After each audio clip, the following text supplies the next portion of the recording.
Hello Kids Church, hope you all are doing well.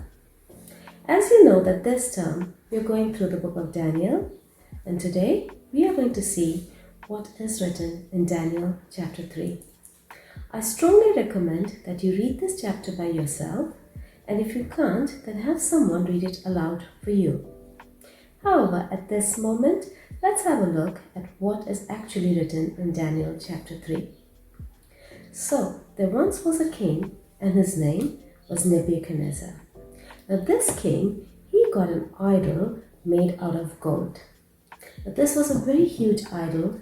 It was about 90 feet tall, so really huge and made of complete gold. He had a decree sent around which said that whenever people would hear music, they had to get down on their knees, bow down before this idol and worship it. And indeed, when people heard music, they actually would do that.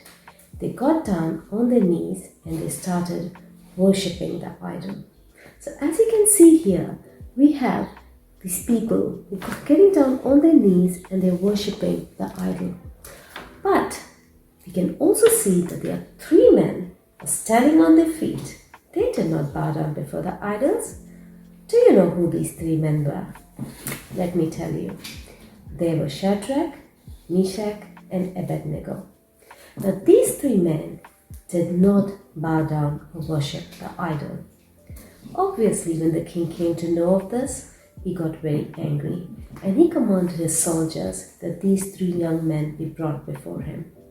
And he told the young men, he said, "Look, I'm giving you another chance. When you hear the music again, if you bow down and if you worship, then it's good.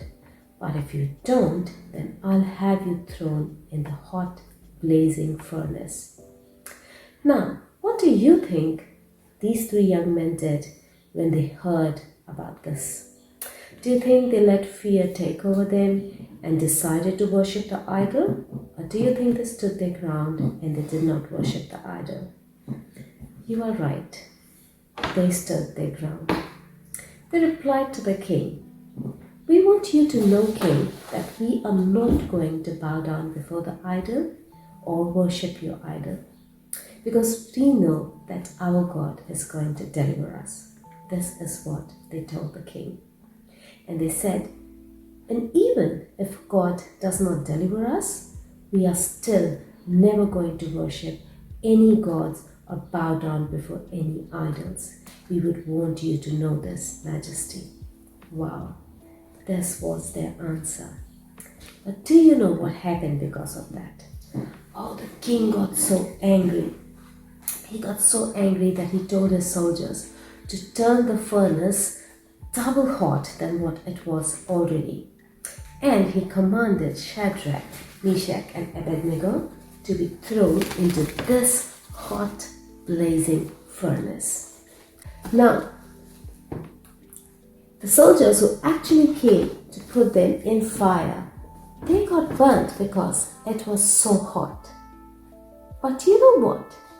Something surprised Nebuchadnezzar, and I'm pretty sure there's something that is surprising you as well. There were three men who were thrown in fire, but Nebuchadnezzar could see four, and we can see four here as well. Who do you think was the fourth person? Yeah, it was God himself. Now, when Nebuchadnezzar saw this, he ordered these three men to be brought out of fire. And when they were brought out of fire, they did not even smell of smoke. And Nebuchadnezzar said, "I am amazed." And he said something that is so surprising. He said, "Praise be to the God of Shadrach, Meshach, and Abednego." How amazing is that, isn't it? From being a king who said that anyone who's not going to worship the idol would be burned and would be killed, to being a king who said, "Praise be to the God of Shadrach, Meshach, and Abednego." My dear kids, I hope you enjoyed listening to this today, and I want to leave you with a thought. When there are situations when you have to make a decision, where there could be fear reigning over your mind, what would you choose? Would you let fear take power over your faith. I would want you to always remember that God is the same yesterday, today, and tomorrow.